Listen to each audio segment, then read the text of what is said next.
71살의 윤서영은 평생 흙을 만지며 살아온 사람이었다.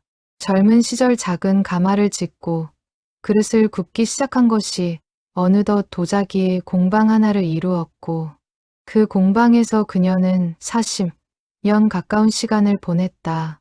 손가락 마디마디에는 물레를 돌리던 굳은 살이 남아 있었고 손톱 끝에는 늘 흙빛이 배어 있었다. 그러나 이태 전 무릎이 더는 그녀를 받쳐주지 못하면서 공방의 문은 닫혔다. 가마의 불도 꺼졌다. 남편을 떠나보낸 지 3년이 흘렀다. 처음 아내는 슬픔이 너무 커서 시간이 가는 줄도 몰랐고 둘째에는 빈집의 정막이 무서워 텔레비전을 밤새 켜두고 잠들었다. 셋째 해가 되자 슬픔은 옅어졌지만 그 자리에는 더 막막한 고요함이 들어와 앉았다. 딸 미경은 그런 어머니가 마음에 걸렸다. 미국에서 일하는 아들 내외는 1년에 한 번 얼굴을 비추는 게 고작이었고 미경 또한 두 아이를 키우며 직장을 다니느라 어머니를 자주 들여다보지 못했다. 엄마, 이거 한번 해보세요. 동네 복지관에서 어르신들 태블릿 가르쳐 준대요. 미경이 내민 것은 손바닥보다 조금 큰 평평한 기계였다. 서영은 평생 흙으로 무언가를 빚어왔을 뿐 손가락으로 화면을 누르는 일에는 영 서툴렀다. 처음 복지관 강의실에 들어섰을 때 그녀는 맨 뒷자리에 앉아 옆 사람의 손동작을 흘끔거리며 따라했다. 강사는 친절했다. 화면을 누르고 밀고 두 번 두드리는 법을 천천히 가르쳐 주었다. 몇 주가 지나자 서영의 손끝도 조금씩 화면에 익숙해졌다. 메시지를 보내는 법을 배웠고 손녀의 사진을 받아보는 법도 배웠다. 그러던 어느 날 강사가 작은 게임 하나를 추천했다. 어르신들 중에 바둑 좋아하시는 분들 많으세요. 혼자 계실 때 심심하지 않게 사람들이랑 온라인으로 한 판씩 두실 수 있어요. 얼굴도 이름도 몰라도 돼요. 그냥 별명만 정하시면 돼요. 서영은 바둑을 잘 알지 못했다. 다만 젊은 시절 누군가와 마주 앉아 까만 돌과 흰 돌을 번갈아 놓던 기억이 어렴풋이 남아 있었다. 그 기억 속에 손은 거칠고 마디가 굵었으며 돌을 놓을 때마다 나무 냄새가 났다. 누구였는지는 또렷이 떠오르지 않았다. 너무 오래전 일이었다. 그날 밤 서영은 거실 소파에 앉아 태블릿 화면을 들여다보았다. 강사가 알려준 대로 바둑 앱을 내려받았다. 별명을 정하라는 칸이 떴을 때 그녀는 잠시 손가락을 멈췄다. 무엇을 적어야 할지 마음이 비어 있었다. 창밖으로 시선을 돌리니 마당 한 구석에 심어둔 작은 들꽃 화분이 눈에 들어왔다. 죽은 남편이 살아있을 때 그녀가 흙을 만지지 않는 날에는 꼭 그 화분을 들여다보곤 했다. 서영은 천천히 두 글자를 적었다. 들꽃. 별다른 뜻은 없었다. 그저 그 순간 눈에 들어온 것을 적었을 뿐이었다. 등록을 마치자 화면에는 대국 상대를 찾는다는 문구가 떠올랐다. 잠시 후 작은 알림음이 울리며 상대가 정해졌다는 표시가 나타났다. 상대의 별명은 소나무였다. 서영은 그 두 글자를 가만히 들여다보았다. 어쩐지 마음 한구석이 작게 일렁였다. 이유를 알 수 없는 일렁임이었다. 그녀는 그것을 노년의 외로움이 만들어낸 작은 착각이라 여기고 화면 속 빈 바둑판에 첫 번째 돌을 놓았다. 화면 너머 어딘가에서 또 다른 손이 두 번째 돌을 놓았다.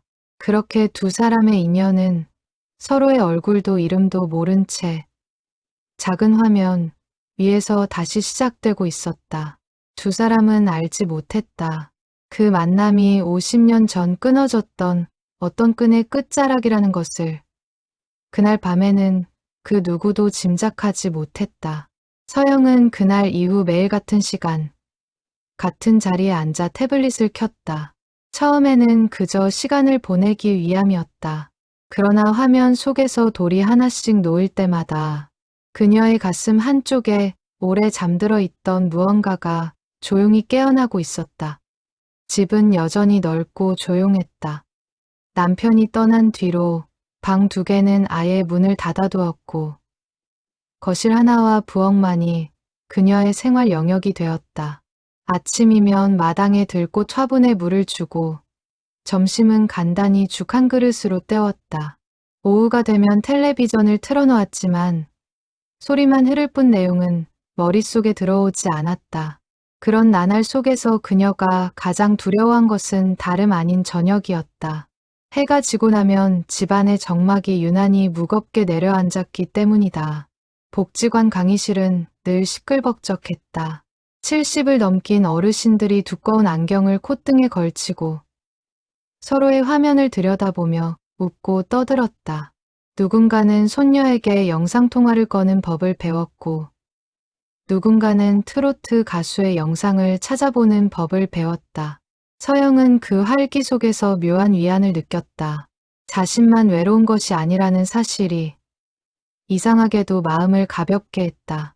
강사는 30대 초반의 젊은 여성이었는데 어르신들을 대할 때 한 번도 짜증을 내는 법이 없었다. 같은 질문을 10번을 받아도 처음 듣는 것처럼 다시 설명해 주었다. 그녀가 바둑 앱을 소개하던 날 옆자리에 앉은 할머니 한 분이 손을 들고 물었다. 근데 얼굴도 모르는 사람이랑 두면 무섭지 않아요? 강사는 웃으며 답했다. 무서울 거 없으세요. 어차피 이름도 안 나오고 사는 곳도 안 나와요. 그냥 바둑돌 놓는 것만 보고 대화하시는 거예요. 오히려 그게 더 편하다고 하시는 분들도 많아요. 누군지 모르니까 부담 없이 속마음도 털어놓으시고요. 그 말이 서영의 마음에 작은 씨앗처럼 박혔다. 누구인지 모르기에 오히려 편안할 수 있다는 말. 평생 누군가의 아내로, 누군가의 어머니로, 공방의 사장으로 살아온 그녀에게는 낯선 개념이었다. 이름도 직업도 사연도 없이 그저 한 사람의 마음으로만 마주하는 관계라는 것이.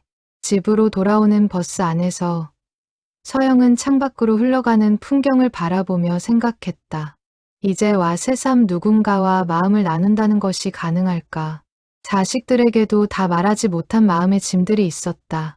남편을 향한 그리움, 떠나보내지 못한 미안함, 그리고 아주 오래전 남편을 만나기도 전에 품었던 또 다른 그리움까지. 그 모든 것을 그녀는 누구에게도 꺼내본 적이 없었다. 그날 밤, 첫 대국을 마친 서영은 잠자리에 들기 전 작은 메모장에 짧은 한 줄을 적었다. 오늘은 오랜만에 마음이 따뜻했다. 무엇 때문인지는 스스로도 알지 못한 채. 그녀는 그 문장을 적고 불을 껐다. 창밖에는 초여름의 바람이 마당의 들꽃을 가만히 흔들고 지나갔다. 이튿날 아침, 서영은 평소보다 조금 일찍 눈을 떴다. 눈을 뜨자마자 가장 먼저 떠오른 생각이 태블릿이었다는 사실에 그녀 스스로도 작게 놀랐다. 지난 3년 동안 아침에 일어나 가장 먼저 떠오르는 것은 늘 텅 빈 옆자리였다. 그런데 오늘은 달랐다. 화면 너머 어딘가에 있을 얼굴 모를 소나무라는 상대가 오늘은 또 어떤 수를 둘지 그것이 궁금했다. 서영은 아침 일을 서둘러 마쳤다. 화분에 물을 주고 마당을 한번 둘러보고 죽 한 그릇을 비운 뒤 거실 소파에 자리를 잡았다. 태블릿을 켜는 손끝이 어제보다 한결 익숙했다. 화면이 밝아지고 어제의 대국 기록이 그대로 남아있는 것을 보았을 때 그녀는 자기도 모르게 입가에 작은 미소를 지었다. 딸 미경이 그날 오후 안부 전화를 걸어왔다. 엄마, 어제 복지관 다녀오셨어요? 재미있었어요? 그냥 그랬다. 바둑이라는 걸 알려주더라. 바둑이요? 엄마가 바둑을 두세요? 두는 건 아니고 그냥 화면 보면서 돌놓는 거지. 누군지도 모르는 사람이랑. 미경은 잠시 말이 없다가 웃음을 터뜨렸다. 엄마, 그거 재미있겠다. 친구 사귀시는 거예요? 서영은 별다른 대답을 하지 않았다. 그러나 전화를 끊고 난 뒤에도 딸의 말이 한동안 귓가에 맴돌았다. 친구. 이른이 넘은 나이에 얼굴도 모르는 누군가와 친구가 될 수 있을까? 그녀는 그 물음에 쉽게 답하지 못했지만 마음 한구석에서는 이미 작은 기대가 자라고 있었다. 그 기대가 어디서부터 시작된 것인지 그녀는 아직 알지 못했다. 다만 화면 속 소나무라는 두 글자를 떠올릴 때마다 가슴 한쪽이 이상하게 따뜻해진다는 것만은 분명히 느낄 수 있었다. 창밖 마당의 들꽃이 저녁 바람에 가만히 흔들리고 있었고 서영은 그 흔들림을 오래도록 바라보다 잠자리에 들었다. 강태석은 이른내 해를 살아오는 동안 평생 나무와 함께했다. 젊은 시절 작은 목공소에서 일을 배운 그는 40이 되기 전 자신의 공방을 차렸고 그곳에서 가구를 짜고 문틀을 다듬으며 한 가족을 먹여 살렸다. 손바닥은 대목과 끌에 베인 자국으로 거칠었고 손가락 마디마디에는 톱밥이 박혀 들어간 흔적이 평생 가시지 않았다. 그는 늘 말했다. 나무는 속이지 않아. 정성을 들인 만큼만 결을 보여줘. 그 말처럼 그는 평생 정직하게 나무를 대했고 그 정직함으로 한 시대를 건너왔다. 아내가 떠난 것은 2년 전이었다. 오랜 병치레 끝에 아내를 보낸 뒤 태석은 한동안 공방 문도 열지 않았다. 자식들은 이제 그만 손을 놓으시라 했지만 그는 가끔 빈 공방에 나가 나무 토막을 만지작거리는 것으로 하루를 보냈다.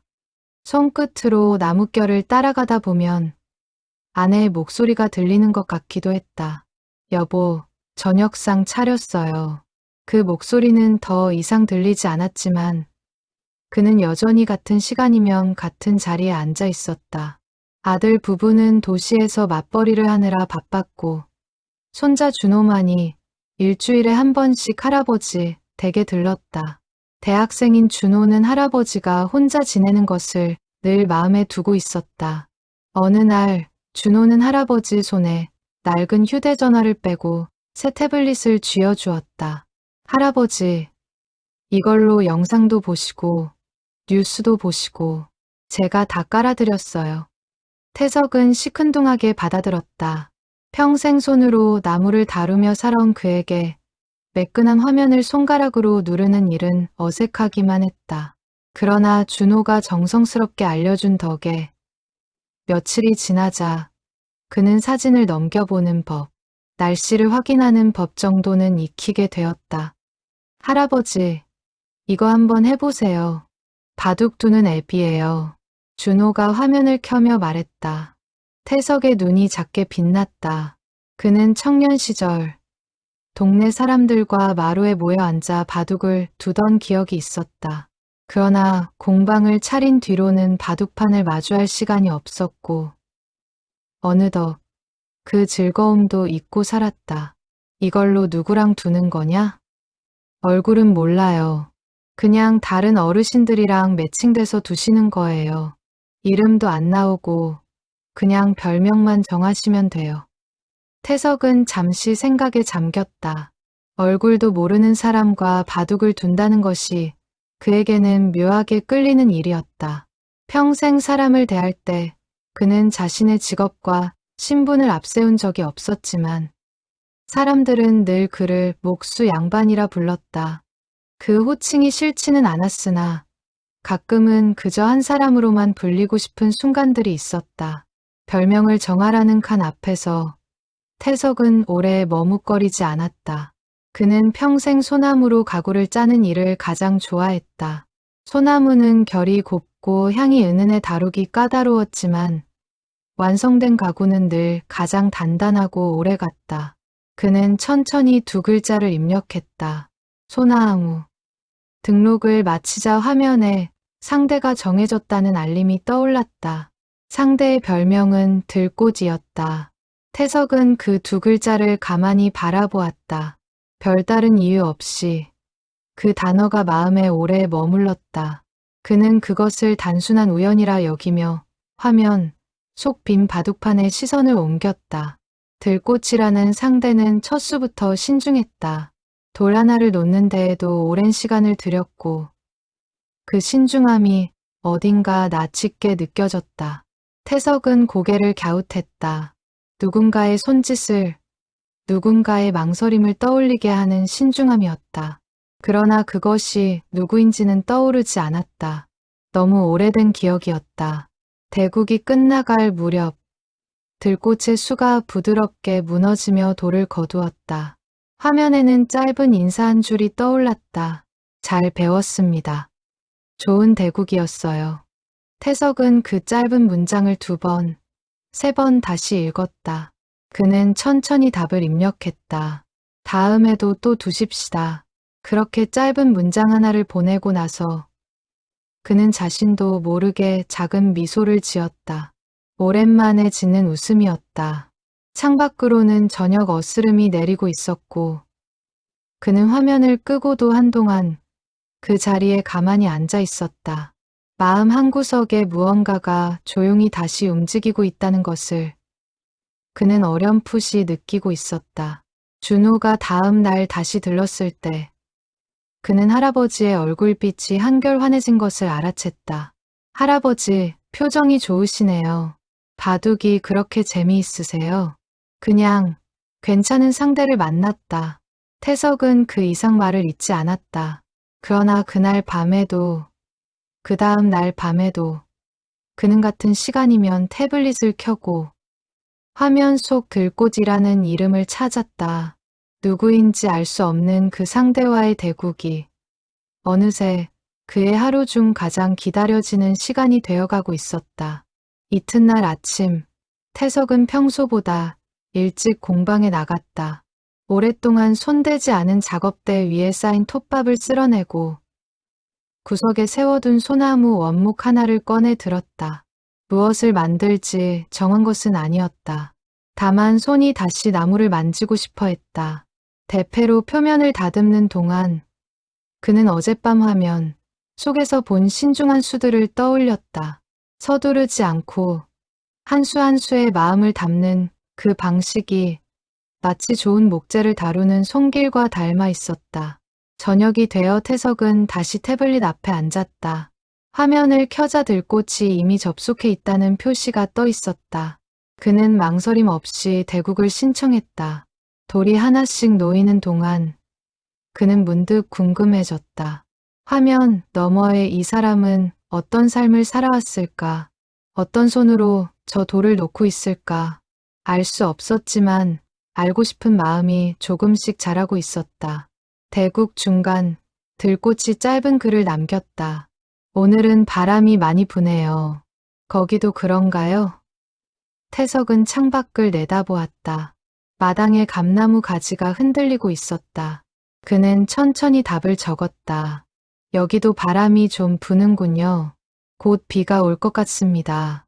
별것 아닌 안부였지만 그 짧은 문장을 주고받는 사이 태석의 가슴 한쪽에는 오랜만에 느껴보는 온기가 차오르고 있었다.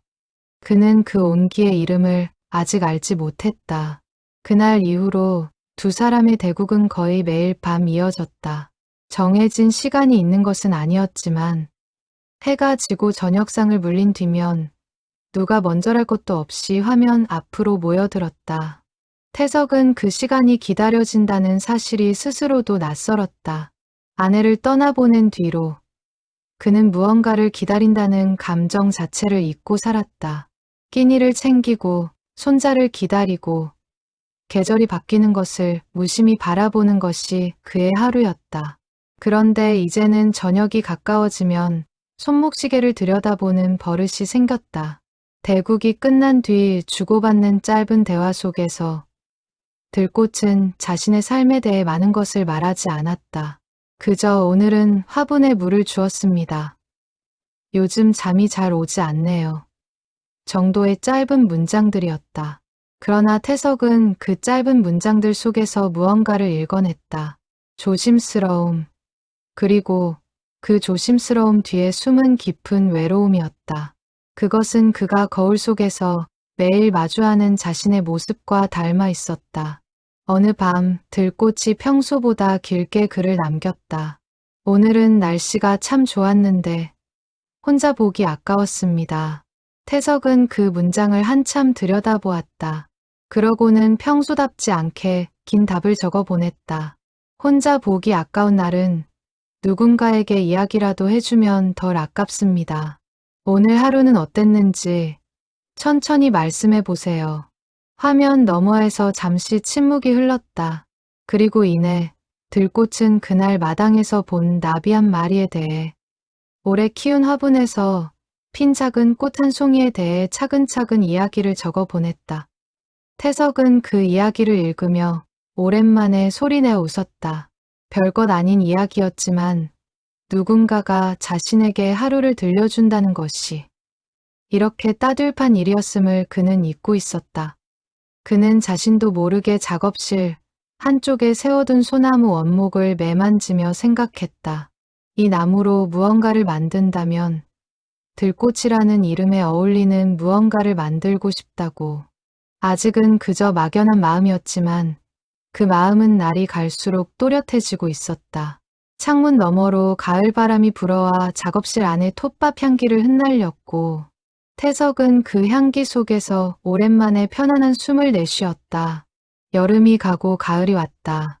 서영과 태석, 두 사람은 여전히 서로의 이름도 얼굴도 알지 못했다. 그러나 화면 속에서 주고받는 돌의 수와 짧은 문장들은 어느새 두 사람의 하루를 떠받치는 기둥이 되어 있었다. 서영은 매일 저녁 7시가 되면 거실, 소파에 자리를 잡았다. 그 시간이면 어김없이 소나무가 접속해 있었다. 두 사람은 약속을 한 적이 없었지만 어느새 그 시간은 둘만의 묵시적인 약속이 되어 있었다. 서영은 그것을 누구에게도 말하지 않았지만 하루 중 가장 정성을 들이는 시간이 바로 그 저녁 7시였다. 오늘은 무릎이 좀 아팠어요. 병원에 다녀왔습니다. 서영이 어느 날 그렇게 적어 보내자 소나무는 평소보다 빠르게 답을 보내왔다. 날이 추워지면 무릎이 더 시릴 텐데 무리하지 마세요. 저도 젊을 때 너무 무릎을 썼는지 요즘 부쩍 시큰거립니다. 따뜻하게 하시는 게 제일입니다. 별것 아닌 안부였지만 서영은 그 문장을 2번 다시 읽었다. 누군가가 자신의 몸을 걱정해 준다는 것이 남편을 떠나보낸 뒤로는 거의 잊고 살았던 감각이었다. 자식들도 안부를 묻기는 했지만 그것은 늘 의무처럼 느껴졌다. 그런데 얼굴도 모르는 이 사람의 걱정은 어딘지 다른 무게로 다가왔다. 태석 또한 비슷한 마음을 품고 있었다. 그는 평소 말이 많은 사람이 아니었다.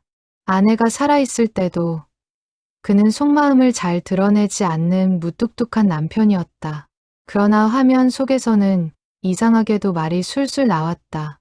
얼굴을 마주하지 않기 때문일까? 혹은 이름도 신분도 없는 익명의 관계이기 때문일까? 그는 그 이유를 정확히 알지 못했지만 들꽃에게 글을 적을 때만큼은 평소의 무뚝뚝함을 내려놓을 수 있었다. 어느 밤 들꽃이 조심스레 물었다. 소나무님은 젊었을 때 어떤 일을 하셨어요?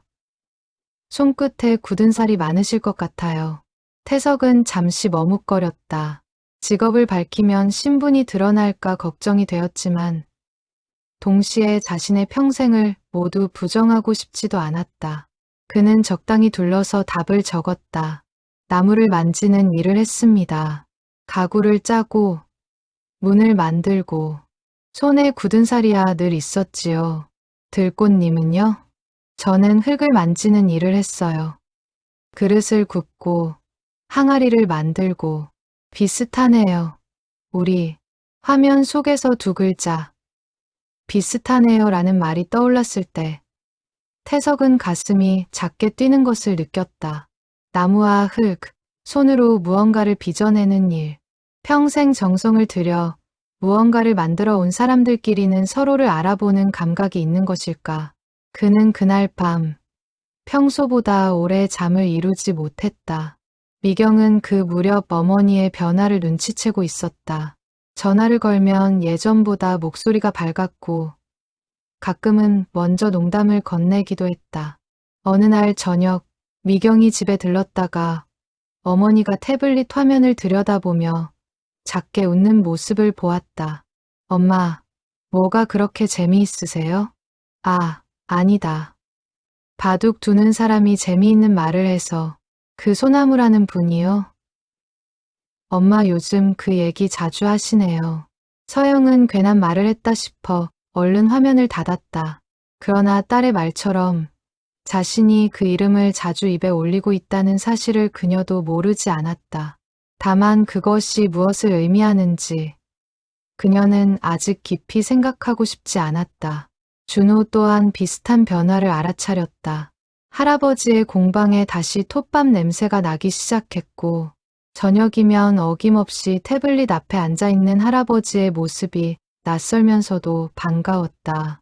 할아버지, 요즘 표정이 부쩍 좋아지셨어요. 늙으면 표정 좋을 일이 뭐가 있냐. 그냥 그런 거다. 태석은 손사래를 쳤지만 준호는 알고 있었다. 할아버지의 저녁 7시는 더 이상 비어있는 시간이 아니었다. 가을이 깊어지면서 두 사람은 서로에게 조금씩 더 깊은 이야기를 꺼내기 시작했다. 아직 가족을 잃은 슬픔까지는 꺼내지 못했지만 하루의 작은 기쁨과 작은 서글픔을 나누는 일은 점점 자연스러워졌다.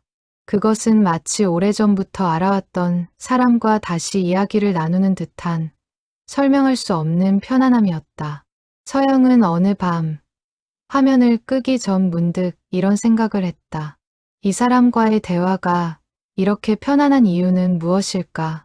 마치 아주 오래전에도 이런 편안함을 느낀 적이 있었던 것 같은 희미하고 아득한 기시감이 가슴 한쪽을 스치고 지나갔다. 그러나 그 기시감의 끝을 붙잡기에는 너무 오래된 기억이었다. 추석이 다가오자 두 사람의 외로움은 평소보다 더 깊어졌다. 명절이면 자식들이 찾아오지만 그것도 하루 이틀이면 끝이었다. 손님들이 떠나고 난 빈집의 적막은 평소의 적막보다 몇 배는 더 무겁게 느껴지는 법이었다.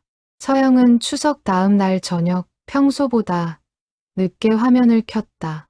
자식들을 배웅하고 설거지를 마친 뒤였다. 명절은 잘 보내셨어요? 소나무가 먼저 안부를 물었다. 서영은 잠시 손을 멈추었다가 솔직한 마음을 적어 보냈다. 아이들이 왔다가 돌아가니 집이 더 큰 것 같습니다. 이상하게도요. 화면 너머에서 잠시 침묵이 흘렀다. 그리고 이내 답이 돌아왔다. 저도 그렇습니다. 자식들 떠나고 나면 그 빈자리가 더 크게 느껴지지요. 그래도 들꽃님께서 이렇게 글을 남겨주시니 오늘은 덜 외롭습니다. 서영은 그 문장을 읽고 잠시 눈시울이 붉어졌다. 누군가 자신과 같은 마음을 품고 있다는 것, 그리고 그 마음을 숨기지 않고 나누어 준다는 것이 이렇게 큰 위로가 될 줄은 몰랐다. 그녀는 천천히 답을 적었다. 그렇게 말씀해 주시니 저도 오늘은 덜 외롭습니다. 고맙습니다. 태석 역시 추석 연휴 동안 아들 가족이 다녀가고 난 뒤 비슷한 공허함을 느끼고 있었다. 손자 준호가 차려준 명절 음식을 앞에 두고도 그는 자꾸만 빈 맞은편 자리를 바라보았다. 그 자리는 한때 아내가 앉아있던 자리였다. 명절이 지나고 다시 혼자가 된 밤, 그는 누구보다 먼저 화면을 켜고 들꽃을 찾았다. 그리고 그 짧은 대화 속에서 그는 명절의 공허함을 조금이나마 메울 수 있었다. 그 무렵부터 두 사람은 바둑 외에도 소소한 일상을 나누는 것이 자연스러워졌다. 서영은 화분에 새로 핀 꽃사진을 글로 설명했고, 태석은 공방에서 새로 짠 작은 의자에 대해 이야기했다. 직접적인 신상은 드러내지 않았지만 서로의 하루를 짐작할 수 있을 만큼의 이야기들이 차곡차곡 쌓여갔다. 어느 늦가을 밤, 태석은 대국을 마친 뒤 문득 이런 글을 남겼다. 들꽃님 덕분에 요즘 저녁이 기다려집니다. 늙은이가 이런 말을 하니 우습지요. 서영은 그 문장을 한참 들여다보았다. 우습지 않았다. 오히려 그녀도 똑같은 마음이었다. 그녀는 조심스레 답을 적었다. 우습지 않습니다. 저도 그렇습니다. 짧은 두 문장이 오간 그 밤, 두 사람은 각자의 방에서 같은 생각을 하고 있었다. 이 알 수 없는 인연이 노년의 외로움을 달래주는 것을 넘어 어느새 마음 한가운데로 깊이 들어와 있다는 것을, 그러나 그것이 정확히 무슨 감정인지 두 사람 모두 아직은 이름을 붙이지 못하고 있었다.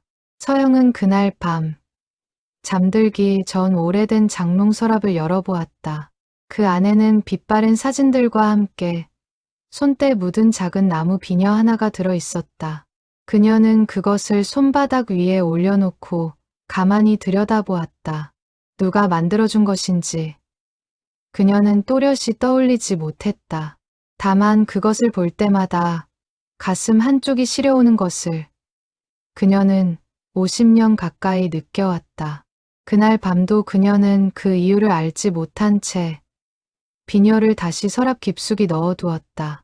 태석 또한 그 무렵 공방 한 구석에 보관해둔 낡은 나무함을 꺼내 보았다. 그 안에는 오래전 그가 직접 짜 넣은 작은 들꽃 무늬가 새겨진 손수건이 한 장 들어 있었다.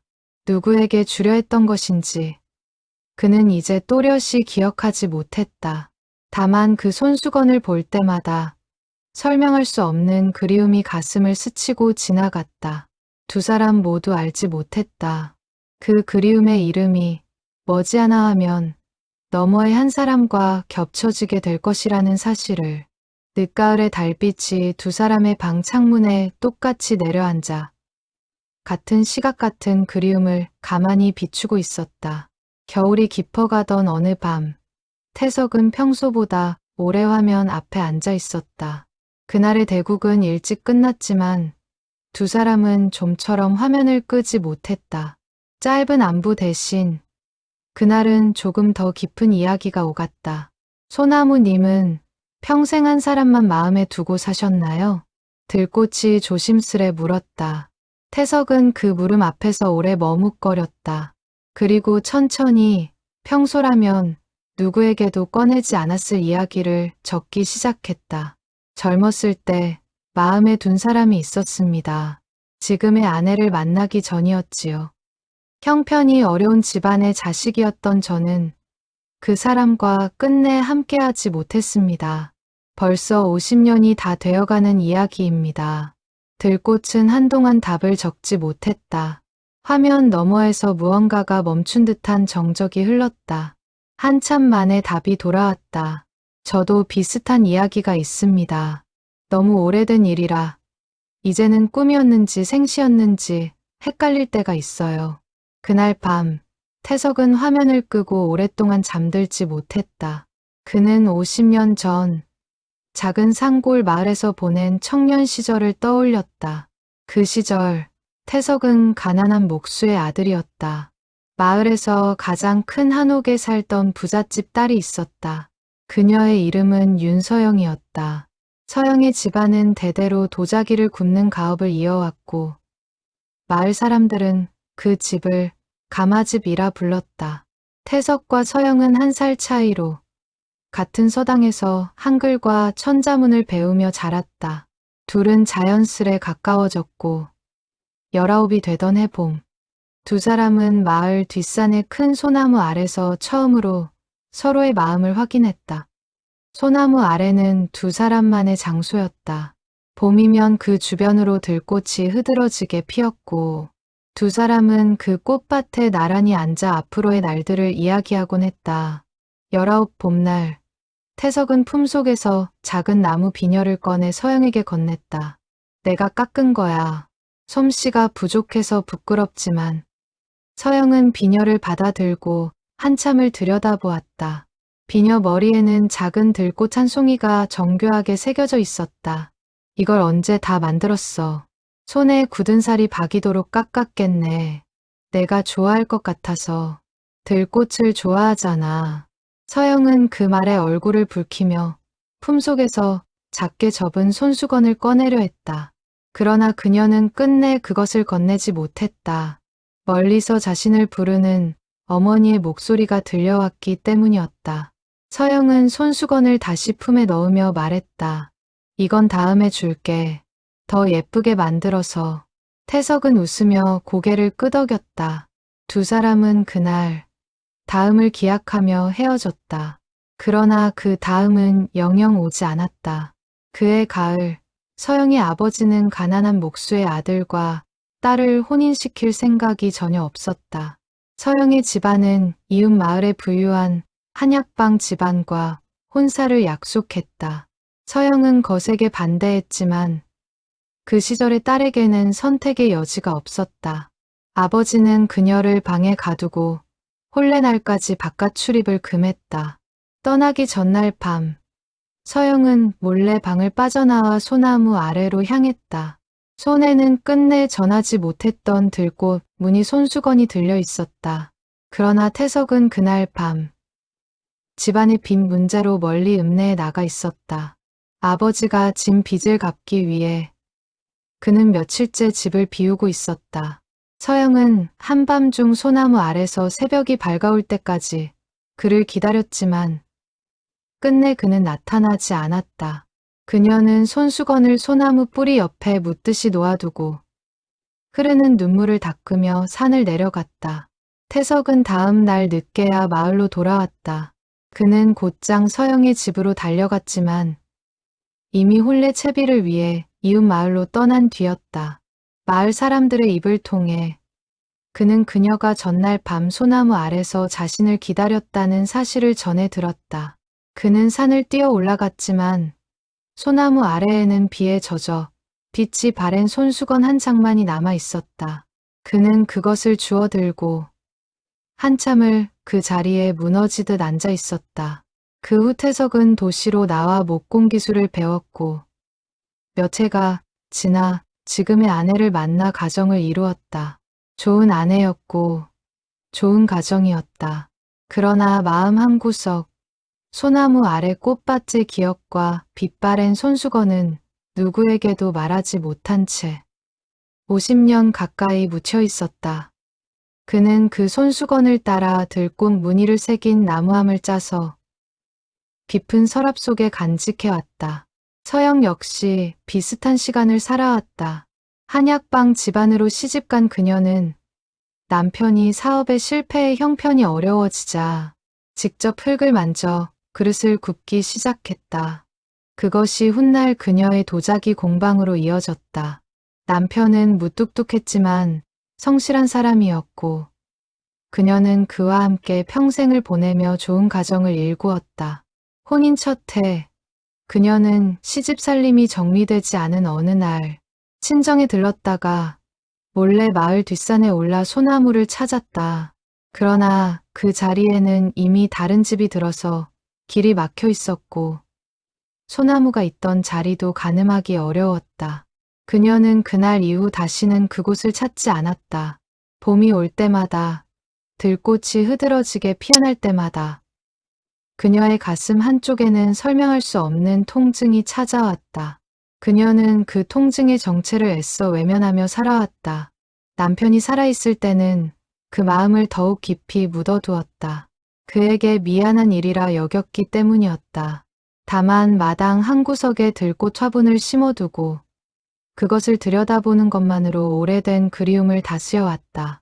화면 너머로 짧은 이야기를 주고받은 그날 밤 이후 두 사람은 서로에게 한 걸음 더 가까워졌다고 느꼈다. 그러나 그 이야기 속 인물이 서로라는 것은 아직 그 누구도 짐작하지 못했다. 두 사람 모두 그 예시이야기 속 상대가 이미 죽었거나 혹은 전혀 다른 삶을 살고 있을 것이라 여기고 있었다. 50년이라는 시간은 누군가를 찾기에는 너무 길고 누군가를 잊기에도 너무 짧은 시간이었다. 그의 겨울이 깊어갈수록 두 사람의 대화는 점점 더 깊어졌다. 서영은 어느 날 이렇게 적었다. 소나무님 이야기를 들으니 저도 오랫동안 묻어두었던 마음을 꺼내게 되네요. 이상하게 편안합니다. 태석은 그 문장에 한참을 머물렀다. 그리고 답했다. 저도 그렇습니다. 들꽃님과 이야기하다 보면 마치 아주 오래전부터 알던 사람과 이야기하는 것 같습니다. 그 말은 단순한 비유가 아니었다. 그러나 두 사람은 아직 그 사실을 알지 못한 채 화면 너머로 서로의 마음에 조금씩 더 깊이 다가가고 있었다. 서영은 그 밤 화면을 닫고도 한참을 소파에 앉아 있었다. 창밖으로 차가운 겨울바람이 마당의 마른 들꽃 줄기를 흔들고 지나갔다. 그녀는 문득 이런 생각을 했다. 50년 전 그 사람도 지금쯤 어디선가 비슷한 겨울밤을 보내고 있을까. 그 생각만으로도 가슴이 저릿하게 아려왔지만 동시에 묘한 위로가 되기도 했다. 혼자가 아니라는 느낌, 누군가도 같은 그리움을 안고 살아간다는 느낌이었다. 그날 밤, 서영은 다시 한번 장롱 서랍 속 나무 비녀를 꺼내 들었다. 창문으로 스며든 달빛 아래서 비녀에 새겨진 작은 들꽃 무늬가 희미하게 빛났다. 그녀는 그것을 손바닥에 꼭 쥐고 오랜만에 소리 내어 중얼거렸다. 그 사람은 지금 어디서 어떻게 살고 있을까? 같은 시각, 태석 또한 공방 한 구석에서 낡은 나무함을 열어보고 있었다. 그 안에 빛바랜 손수건을 손끝으로 가만히 쓸어보며 그도 비슷한 생각에 잠겼다. 두 사람의 생각은 같은 밤, 같은 그리움을 향해 흘러가고 있었다. 그러나 그 그리움이 서로를 향한 것이라는 사실은 아직 어느 쪽도 알지 못했다. 다만 화면 너머의 그 사람에게서 두 사람은 이미 오래전 잃어버린 누군가의 그림자를 어렴풋이 느끼고 있었다. 손에 든 손수건의 낡은 천이 바스락거리는 소리마저 그날 밤 그에게는 유난히 크게 들렸다. 태석은 손수건을 다시 함에 넣기 전 오래도록 그 자수를 들여다보았다. 거친 바느질 솜씨였지만 한 땀 한 땀에 정성이 깃들어 있었다. 그는 그 정성을 들인 손이 지금은 어떤 모습일지, 여전히 흙을 만지고 있을지 궁금해졌다. 그러나 그 질문에 답을 찾기도 전에 그는 스스로 고개를 저으며 그 생각을 접어두었다. 너무 큰 우연을 기대하는 것이 두려웠기 때문이었다. 겨울이 지나고 다시 봄이 찾아왔다. 두 사람의 대국은 어느덧 1년 가까이 이어지고 있었다. 그 사이 두 사람은 서로에게 없어서는 안 될 존재가 되어 있었다. 하루라도 대국을 걸으면 괜스레 마음이 허전했고 화면 속 짧은 안부 한 줄에 하루의 기분이 달라지기도 했다. 서영은 이제 자신의 마음을 더는 외면할 수 없었다. 그것은 단순한 우정이 아니었다. 그녀는 소나무라는 이름을 떠올릴 때마다 가슴이 설레는 것을 이른이 넘은 나이에도 분명히 느끼고 있었다. 그러나 그 감정을 인정하는 것이 두려웠다. 죽은 남편에 대한 미안함, 그리고 이 나이에 누군가를 향한 마음을 품는다는 것에 대한 부끄러움이 그녀를 망설이게 했다. 태석 또한 같은 마음이었다. 그는 화면 속 들꽃의 짧은 문장 하나에도 하루 종일 마음이 들썩였다. 그러나 그 역시 아내에 대한 그리움과 새로운 마음을 품는다는 데 대한 죄책감 사이에서 갈등하고 있었다. 어느 봄밤, 들꽃이 조심스레 글을 남겼다. 소나무님, 혹시 한 번이라도 직접 만나보고 싶다는 생각 해보신 적 있으세요? 태석은 그 질문 앞에서 오랫동안 답을 적지 못했다. 그는 몇 번이나 글을 쓰다 지웠다. 마침내 그는 솔직한 마음을 적었다. 매일 생각합니다. 그러나 동시에 두렵기도 합니다. 직접 만나면 지금 이 편안함이 사라질까봐, 혹은 서로에게 실망할까봐 들꽃 또한 같은 두려움을 안고 있었다. 저도 그렇습니다. 이 나이에 얼굴을 마주하고 새로운 인연을 만든다는 게 부끄럽기도 하고 두렵기도 합니다. 자식들이 어떻게 생각할지도 걱정이고요. 두 사람의 대화는 그날 밤 평소보다 오래 이어졌다. 만나고 싶은 마음과 만나면 안 될 것 같은 두려움이 화면을 사이에 두고 조용히 오갔다. 결론은 나지 않았지만 두 사람 모두 그 질문이 더는 피할 수 없는 것이 되었음을 알았다. 그 무렵 미경이 어머니의 집을 정리하다가 장롱 서랍 속 나무 비녀를 발견했다. 엄마, 이거 뭐예요? 처음 보는 건데. 서영은 순간 당황하여 말을 더듬었다. 아, 그거. 오래전에 누가 준 거다. 누가요? 아빠가요? 아니다, 그냥. 오래된 물건이야. 미경은 어머니의 표정에서 무언가 더 깊은 사연이 있음을 느꼈지만 더 묻지 않았다. 다만 그날 이후 어머니가 종종 그 비녀를 손에 쥐고 멍하니 앉아있는 모습을 발견하고는 마음 한구석이 무거워졌다. 준호 또한 비슷한 시기 할아버지의 공방에서 낡은 나무함과 그 안에 빛바랜 손수건을 보게 되었다. 할아버지, 이건 뭐예요? 누구한테 주려고 만든 거예요? 태석은 잠시 멈칫했다가 손수건을 조심스레 다시 함에 넣었다. 아주 오래전 일이다. 신경 쓰지 마라. 준호는 할아버지의 눈빛에서 평소와 다른 깊은 그리움을 보았다. 그러나 더 캐묻지는 않았다. 다만 할아버지가 요즘 바둑을 두며 짓는 표정과 저 낡은 손수건을 바라보는 표정이 묘하게 닮아 있다는 것을 그는 어렴풋이 느끼고 있었다. 봄이 깊어가던 어느 날 복지관 게시판에 작은 공고문이 붙었다.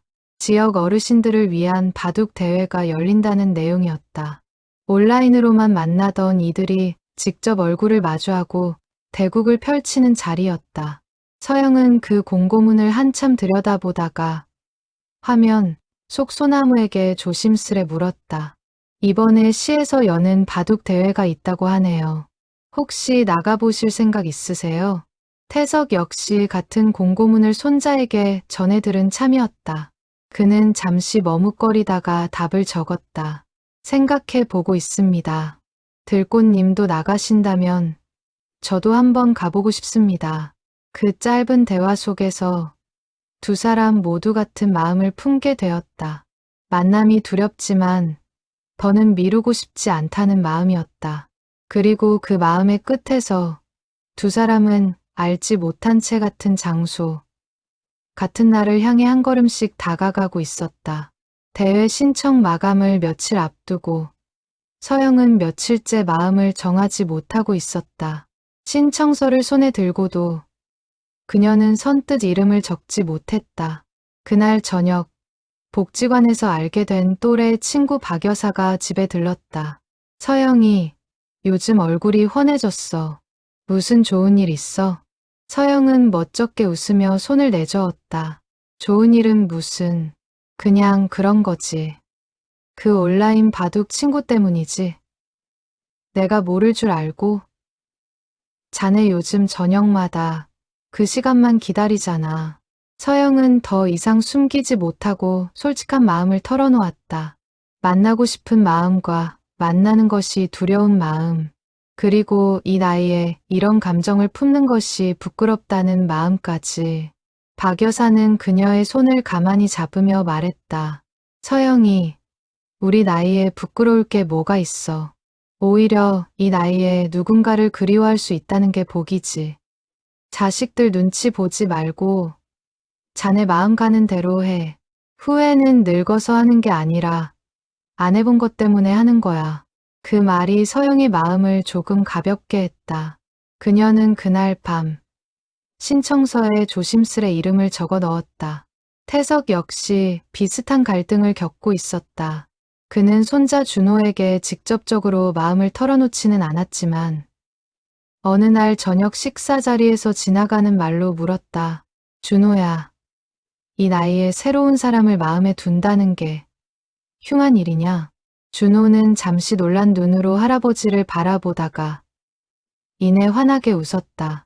할아버지, 그게 무슨 흉한 일이에요. 저는 할아버지가 외롭게 지내시는 게 더 마음 아파요.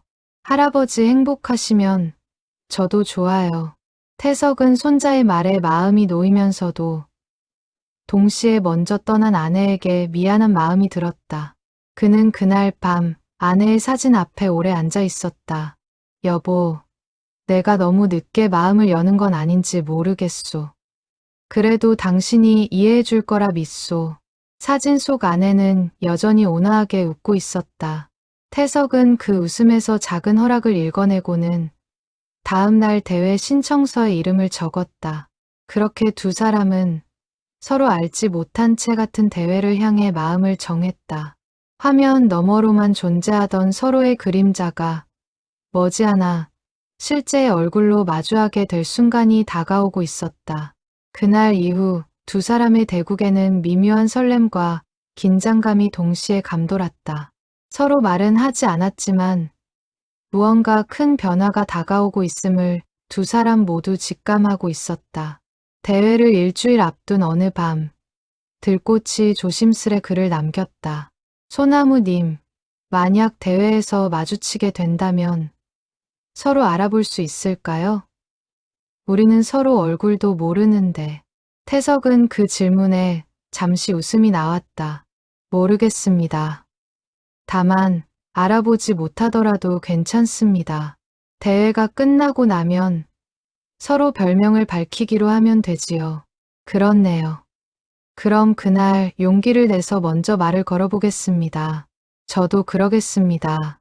짧은 약속이었지만 그 약속은 두 사람의 가슴에 묵직하게 자리 잡았다. 대회 전날 밤, 서영은 옷장을 열어 무엇을 입을지 한참을 고민했다.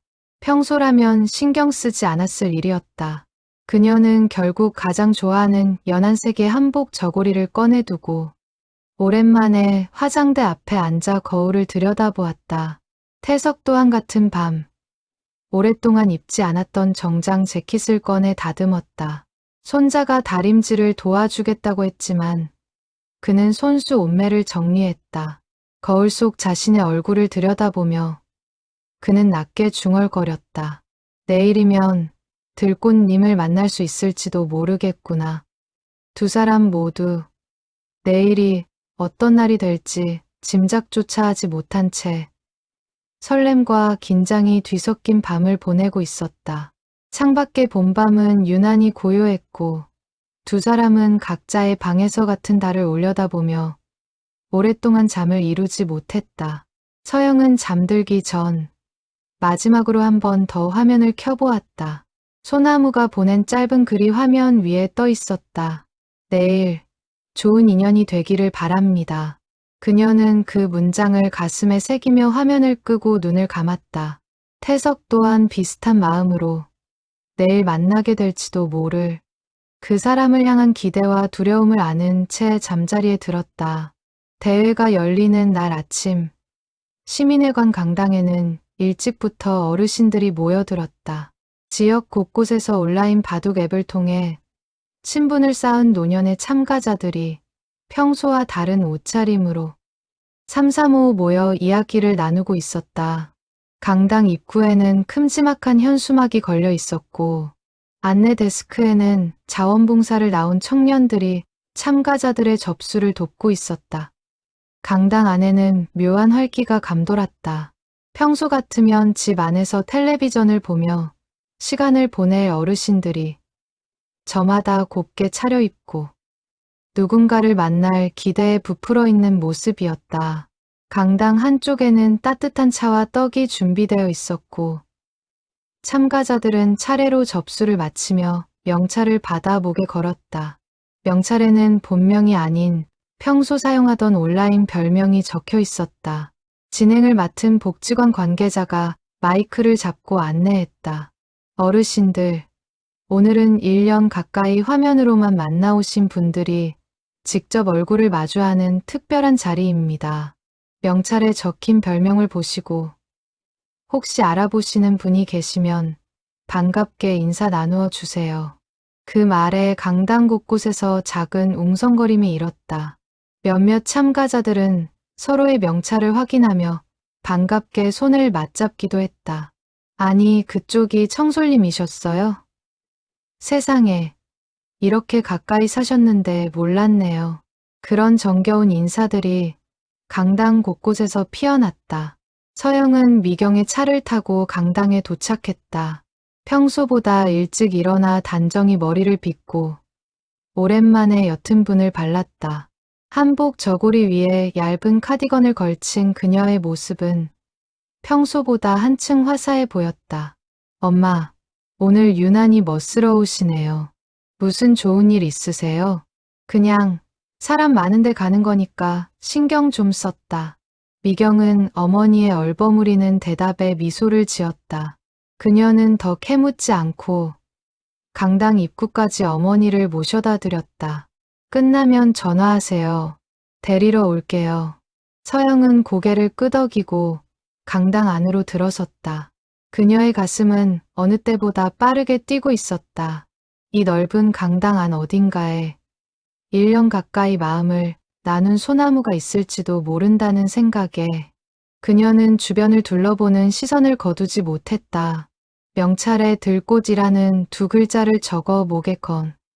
그녀는 그 글자를 알아볼 누군가가 있을지 조심스레 강당을 살폈다. 비슷한 시각, 태석도 손자 준호와 함께 강당에 도착했다. 평소 입지 않던 정장 재킷을 걸친 그의 모습에 접수처의 자원봉사 청년이 살짝 놀란 표정을 지었다. 할아버님, 오늘 멋지게 차려입고 오셨네요. 태석은 어색하게 옷매를 다듬으며 헛기침을 했다. 준호는 그 모습이 귀여워 웃음을 참았다. 할아버지, 너무 긴장하지 마세요. 오늘 좋은 분 만나실 수도 있잖아요. 쓸데없는 소리 말고 접수나 도와라. 태석은 짐짓 무뚝뚝하게 대답했지만 그의 시선 역시 강당 곳곳을 살피고 있었다. 들꽃이라는 이름의 주인이 이 안에 있을지도 모른다는 생각에 그의 심장도 평소와 다르게 뛰고 있었다. 그는 소나무라고 적힌 명찰을 목에 걸고 행여 누군가 알아볼까 싶어 자꾸만 주변을 두리번거렸다. 대회는 참가자들의 온라인 활동 등급에 따라 조를 나누어 진행되었다. 진행자는 각 테이블에 2명씩 마주 앉도록 자리를 안내했다. 서영과 태석은 비슷한 등급으로 분류되어 우연히도 같은 조에 속하게 되었다. 그러나 넓은 강당 안에는 수십 개의 테이블이 놓여 있었고 두 사람이 같은 테이블에 앉게 될 확률은 결코 높지 않았다. 명찰을 목에 걸고 서로를 알아보려는 다른 참가자들의 모습을 보면서도 두 사람은 정작 자신들의 명찰을 서로 확인할 기회를 아직 갖지 못하고 있었다. 서영은 진행자가 불러주는 자리 번호를 듣고 배정된 테이블로 향했다. 강당 안에는 수십 개의 테이블이 줄지어 놓여 있었고 각 테이블마다 깨끗한 바둑판과 가지런히 정렬된 바둑돌이 준비되어 있었다. 그녀는 자신의 번호가 적힌 테이블을 찾아 천천히 걸음을 옮겼다. 발걸음을 옮기는 동안에도 그녀의 시선은 자꾸만 다른 테이블의 남성 참가자들에게로 향했다. 혹시 저 사람일까? 혹은 저쪽일까?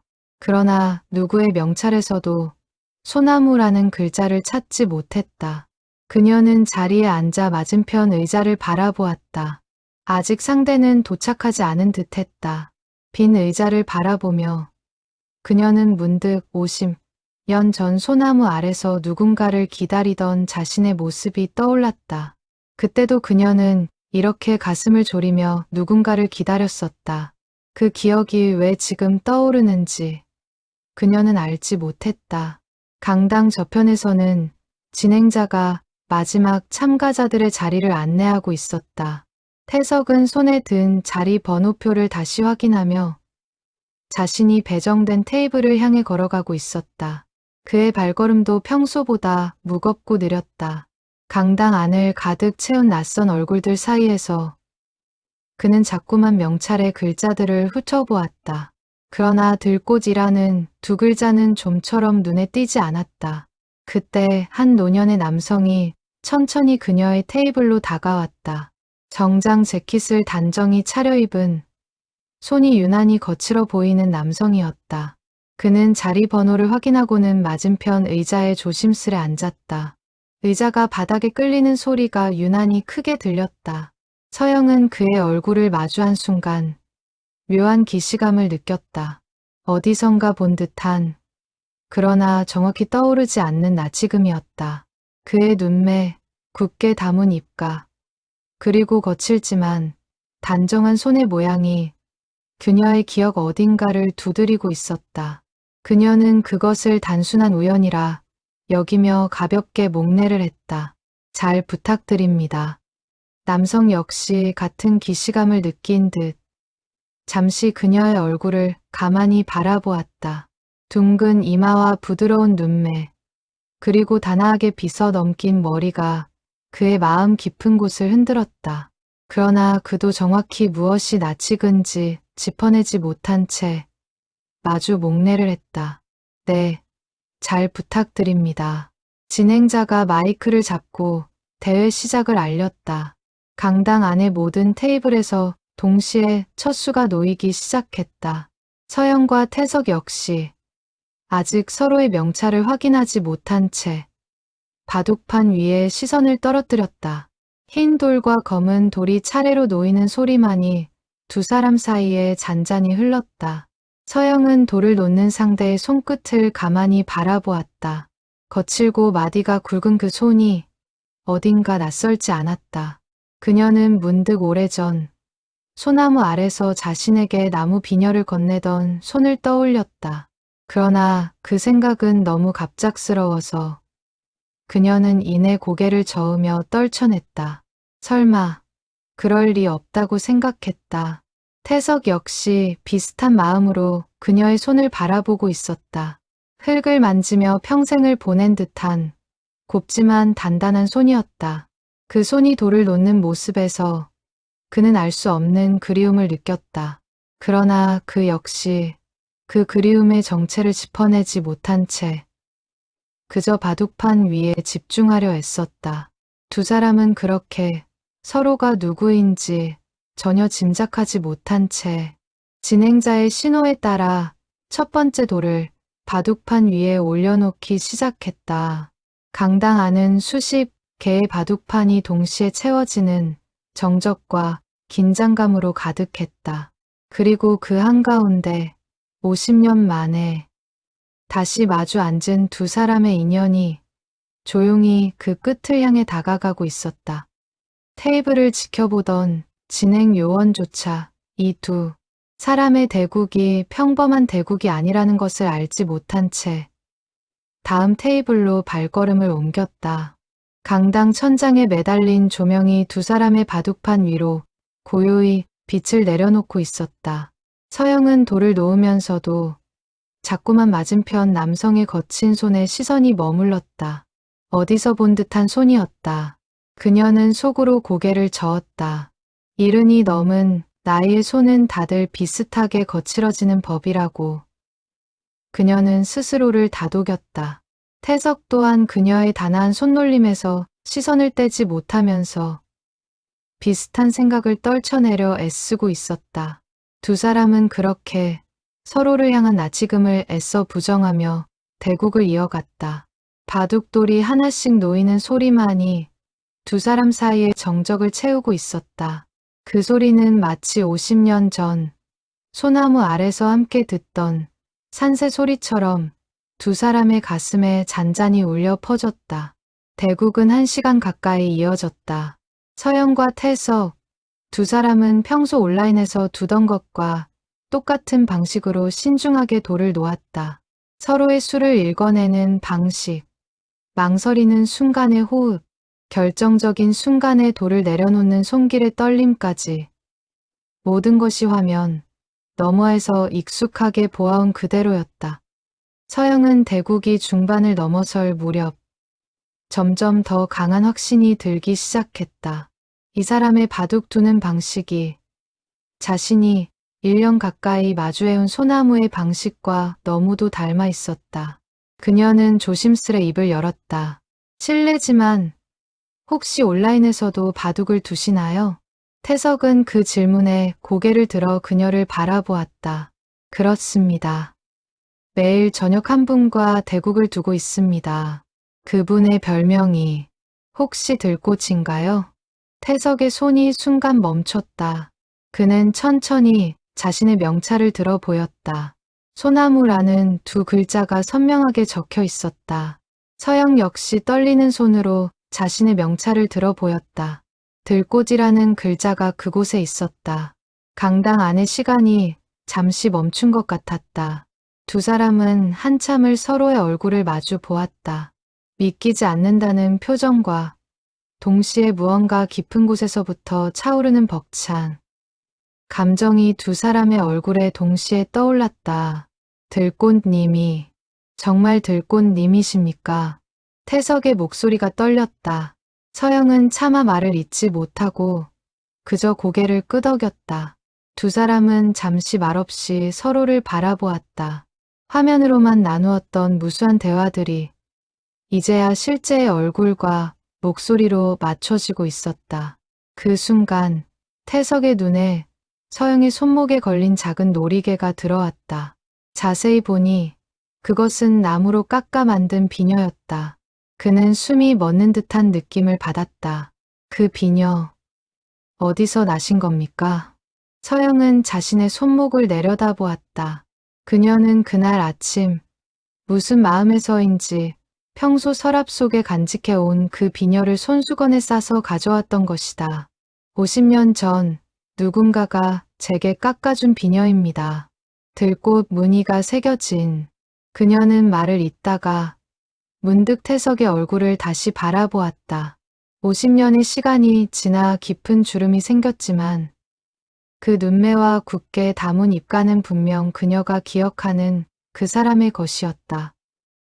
태석, 강태석이니? 태석의 눈에서 굵은 눈물이 흘러내렸다. 그는 떨리는 손으로 품속에서 작은 손수건을 꺼냈다. 빛바랜 들꽃 무늬가 새겨진 50년 동안 간직해온 그 손수건이었다. 서영아, 윤서영, 너였구나. 두 사람은 그 자리에서 손을 맞잡았다. 주변 테이블의 다른 참가자들과 진행자들이 무슨 일인지 몰라 의아한 눈으로 그들을 바라보았다. 그러나 두 사람에게는 그 시선이 전혀 들어오지 않았다. 그날 밤 소나무 아래서 너를 기다렸어. 새벽까지 기다렸는데. 서영의 목소리가 흔들렸다. 태석은 그녀의 손을 더욱 꽉 잡았다. 빈 문제로 읍내에 가 있었어. 다음 날 돌아와서 내가 그 밤 거기 있었다는 걸 알았다. 산에 올라가 봤지만 너는 이미 떠난 뒤였어. 거기서 이 손수건만 찾았어. 그 손수건 끝까지 간직하고 있었구나. 너를 잊은 적이 없었어. 다만 너무 늦었다고 생각했지. 서영은 자신의 손목에서 비녀를 풀어 그의 손바닥 위에 올려놓았다. 이것도 평생 간직했어. 누가 준 건지도 모르는 척하면서. 강당 안의 소라는 점점 더 사람들의 시선을 끌었다. 가까운 테이블의 어르신들이 하나둘 상황을 짐작하고는 눈물을 글썽이며 그들을 바라보았다. 진행자가 다가와 무슨 일인지 물으려 했지만 곁에 있던 다른 참가자가 손짓으로 그를 만류했다. 사연을 짐작한 것이었다. 서영의 딸 미경과 태석의 손자 준호에게도 곧 소식이 전해졌다. 강당 한쪽에서 대기하던 준호가 먼저 달려와 상황을 보고는 자신도 모르게 눈시울이 붉어졌다. 그는 할아버지가 평생 묻어두었던 그리움의 무게를 비로소 이해할 수 있었다. 할아버지. 태석은 손자를 돌아보며 오랜만에 환하게 웃었다. 그 웃음에는 50년의 그리움과 마침내 찾아온 안도감이 함께 담겨 있었다. 미경 역시 어머니의 다급한 전화를 받고 강당으로 달려왔다. 휴게실 밖 로비에 들어선 그녀는 어머니가 낯선 노년의 남성과 손을 맞잡고 눈물을 흘리고 있는 모습을 보고 잠시 걸음을 멈추었다. 무슨 일인지 짐작도 가지 않았다. 그녀는 조심스레 다가가 물었다. 엄마, 무슨 일이에요? 괜찮으세요? 서영은 눈물을 닦으며 딸을 바라보았다. 어디서부터 이야기를 시작해야 할지. 그녀는 잠시 망설였다. 미경아, 이리 와서 앉아라. 엄마가 들려줄 이야기가 있다. 서영은 떨리는 목소리로 50년 전 소나무 아래의 봄날부터 차근차근 이야기를 풀어내기 시작했다. 가난한 목수의 아들과 가마집 딸의 사랑, 강제로 갈라진 혼사, 그리고 끝내 전하지 못한 손수건과 비녀의 사연까지. 미경은 그 이야기를 들으며 점점 더 깊은 충격과 감동에 빠져들었다. 어머니에게 그런 과거가 있었다는 것을 그녀는 평생 짐작조차 하지 못했다. 엄마가 그런 일이 있었는데 한 번도 얘기 안 해주셨어요. 말할 수 없었다. 너무 오래된 일이고 내 아버지에게도 미안한 일이었으니까. 미경은 어머니의 손을 꼭 잡았다. 엄마, 미안해하지 마세요. 그건 엄마 잘못이 아니잖아요. 준호 또한 할아버지의 옆에 앉아 비슷한 마음으로 이야기를 듣고 있었다. 그는 할아버지가 평소 무뚝뚝하고 말이 없던 이유, 그리고 가끔 공방 한 구석에서 낡은 나무함을 꺼내보던 이유를 비로소 이해할 수 있었다. 할아버지, 그동안 혼자 그 마음 품고 사신 거예요? 태석은 손자의 머리를 가만히 쓰다듬었다. 그랬다. 그래도 후회는 안 한다. 내 할머니와도 좋은 시간을 보냈으니까. 다만 마음 한구석에 늘 빚진 것처럼 남아있던 게 있었지. 그 빚을 오늘에야 갚는 것 같구나. 강당 안의 다른 참가자들도 점점 상황을 알게 되면서 두 사람의 테이블 주변으로 사람들이 모여들기 시작했다. 누군가는 손수건을 꺼내 눈물을 닦았고 누군가는 작은 목소리로 세상에 이런 인연이 다 있나 하며 감탄했다. 진행자는 이 특별한 사연을 알게 된 뒤 대회 마이크를 통해 짧게 안내했다. 오늘 이 자리에서 50년 전 헤어졌던 두 분이 다시 만나셨다고 합니다. 잠시 따뜻한 마음으로 박수를 보내주시면 어떨까요? 강당 안에 잔잔한 박수 소리가 번져 나갔다. 서영과 태석은 그 박수 소리 속에서 서로의 손을 더욱 꼭 마주 잡았다. 50년이라는 시간의 무게가 그 순간 비로소 따뜻하게 녹아내리고 있었다. 대국은 더 이상 이어지지 않았다. 두 사람의 바둑판 위에는 미완성으로 남은 돌들이 그대로 놓여 있었지만 누구도 그것을 신경 쓰지 않았다. 강당의 다른 테이블에서는 여전히 대국이 이어지고 있었지만 이 작은 테이블 위에서는 시간이 다른 속도로 흐르고 있었다. 두 사람은 서로의 손을 놓지 않은 채 50년 동안 쌓인 이야기를 천천히 그리고 떨리는 목소리로 풀어내기 시작했다.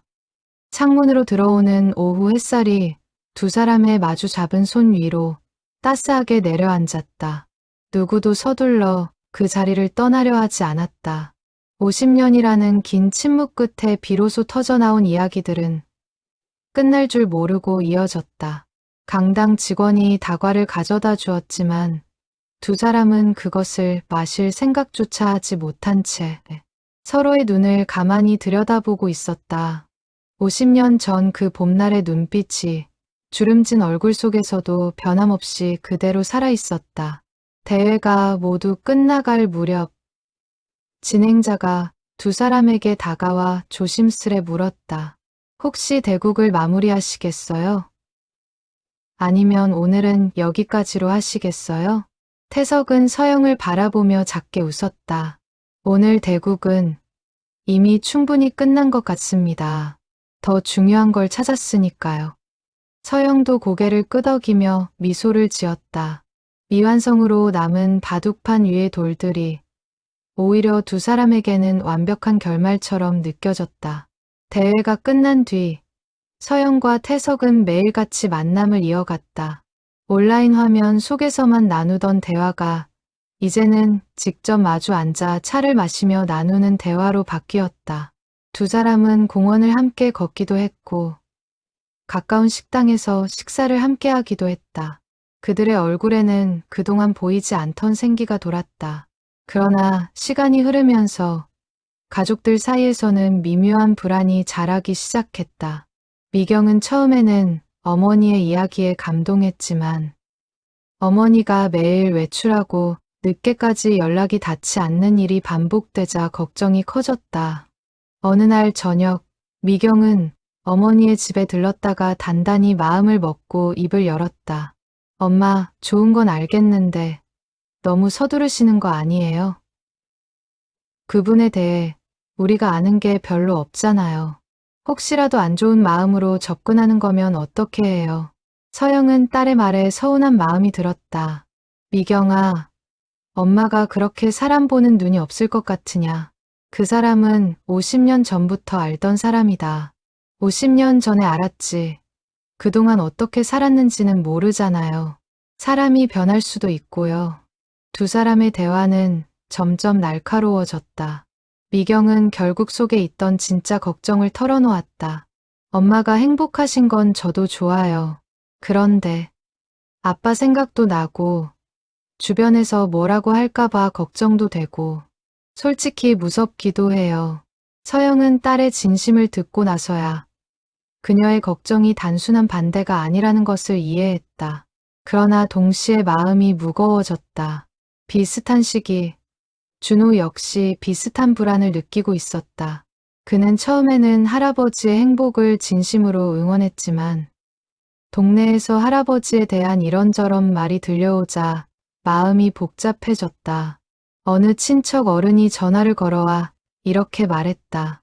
이 나이에 새 인연이라니 남들이 보기에 흉하지 않겠냐. 할머니 돌아가신 지 얼마나 됐다고. 준호는 그 말에 화가 났지만 동시에 일부 사람들이 그렇게 생각할 수도 있다는 사실에 마음이 무거워졌다. 그는 할아버지에게 직접 말하지는 못했지만 평소보다 말수가 줄고 표정이 굳어 있었다. 태석은 손자의 변화를 눈치챘다. 준호야, 무슨 일 있냐? 아니에요, 할아버지. 그냥 좀 생각이 많아서요. 태석은 더 묻지 않았지만 짐작하고 있었다. 그는 그날 밤 서영에게 자신의 마음을 털어놓았다. 준호가 무언가 마음에 걸리는 게 있는 모양이오. 아마 주변에서 무슨 말을 들은 것 같소. 서영도 비슷한 이야기를 했다. 미경이도 걱정이 많아요. 우리 마음이야 진심이지만 자식들 입장에서는 다르게 보일 수도 있겠지요. 두 사람은 한동안 말을 잇지 못했다. 50년을 기다린 인연이 이제 와. 가족들의 우려 앞에서 흔들릴 수도 있다는 사실이 두 사람 모두에게 아프게 다가왔다. 우리가 너무 서두른 걸까요? 서영이 조심스레 물었다. 태석은 고개를 저었다. 아니요. 서두른 게 아니라 너무 늦게 만났을 뿐입니다. 다만 아이들에게 시간을 줘야 할 것 같습니다. 우리가 50년 걸려 이해한 마음을 아이들에게 하루아침에 이해해 달라고 할 수는 없으니까요. 서영은 그 말에 고개를 끄덕였다. 두 사람은 서로의 만남을 잠시 조심스럽게 줄이기로 했다. 그러나 그 결정은 두 사람 모두에게 또 다른 아픔으로 다가왔다. 50년을 기다려 만난 사람을 다시 거리를 두어야 한다는 사실이 가슴을 짓눌렀다. 그 무렵 미경은 어머니가 다시 예전처럼 표정이 어두워지는 것을 보고 마음이 흔들렸다. 그녀는 어머니의 방에서 우연히 오래된 사진 한 장을 발견했다. 사진 속에는 젊은 시절의 어머니가 소나무 아래서 누군가와 함께 환하게 웃고 있었다. 미경은 그 사진을 한참 들여다보며 자신이 어머니의 마음을 너무 좁게 바라보고 있었던 것은 아닌지 생각하게 되었다. 며칠 뒤 미경은 직장 동료에게 우연히 이 이야기를 털어놓았다. 동료는 그녀의 이야기를 듬듬이 듣더니 조심스레 말했다. 내 어머니 입장에서 한번 생각해봐. 50년 동안 못한 말, 못다한 마음을 이제야 푸시는 건데 내가 그걸 막으면 나중에 더 후회하지 않을까? 그 말이 미경의 마음에 깊이 박혔다.